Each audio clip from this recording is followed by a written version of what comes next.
আমাদের যে সেমিনারটা হয়েছিল সেখানে আমাদের মূল বিষয়টা ছিল যে খেলার মাঠ, পার্ক, উন্মুক্ত স্থান আর গণপরিসর তারুণ্যের অধিকার না আদায়। দেখেন আজকের বাংলাদেশের যে পরিস্থিতি, ঢাকা শহরে প্রায় 84% এলাকায়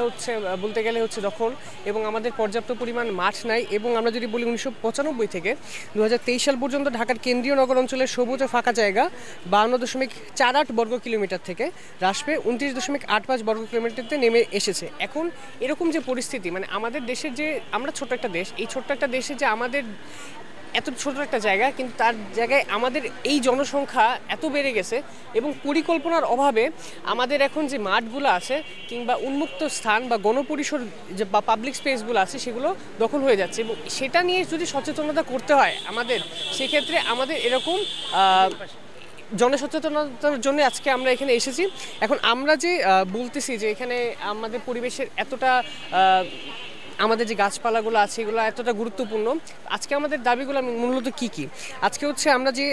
10টা এখানে যে দাবি, সেটা হচ্ছে যে নগরের সকল অংশীজনকে সম্পৃক্ত করে প্রতিটি নগরের জন্য স্বীয় পরিস্থিতি অনুযায়ী সবুজ এলাকা, পার্ক, খেলার মাঠ, গণপরিসর ও প্রয়োজনীয় নাগরিক সুবিধাদি নিশ্চিতকল্পে একটা রূপরেখা প্রণয়ন, বিদ্যমান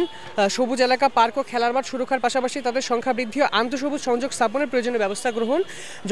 জনগণের প্রত্যক্ষ অংশগ্রহণ স্বল্পব্যয়ী প্রকল্পের মাধ্যমে নগরের অভ্যন্তরে সবুজ গণপরিসর অব্যবহৃত স্থানসমূহের সর্বোত্তম ব্যবহার নিশ্চিত করা, রাজধানী ঢাকার জন্য প্রণীত ড্যাব 2022 থেকে 35-এর প্রস্তাবিত আঞ্চলিক পার্ক, জলকেন্দ্রিক পার্ক, ইকো পার্ক সহ অন্যান্য প্রস্তাবিত পার্কগুলো চিহ্নিত করে এসব পার্কের নির্মাণ বাস্তবায়ন সম্পর্কে সুস্পষ্ট প্রস্তাবনা প্রদান, নগরের সম্ভাব্য উন্মুক্ত স্থান, রাস্তা ও ফুটপাতের পাশের জায়গা চিহ্নিত করে প্রয়োজনীয় সুযোগ সুবিধা দিয়ে গণপরিসরের হিসেবে প্রতিষ্ঠা করা, এবং আরও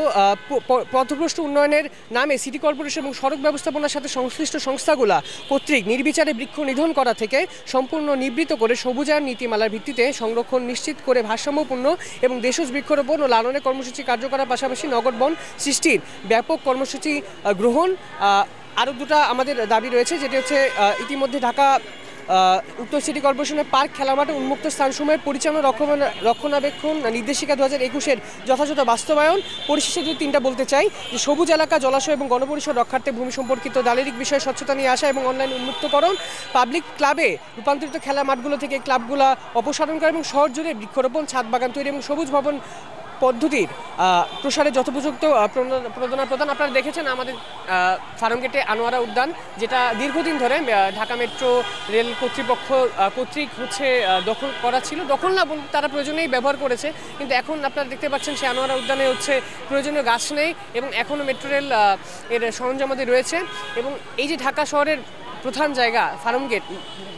একটা কেন্দ্র, সেখানে কোনো আমাদের পার্ক নেই, যেটা ছিল সেটাও এখন নাই। এরকম আরও অজস্র উদাহরণ রয়েছে। সেই জায়গাটা থেকে আমি আশা করব আমরা এই জায়গাটা থেকে জনসচেতন হব এবং গাছ লাগানো কিংবা আমাদের যে পাবলিক স্পেস কিংবা এই উদ্যানগুলো যেগুলো আছে সেগুলো রক্ষায় কাজ করব। ধন্যবাদ।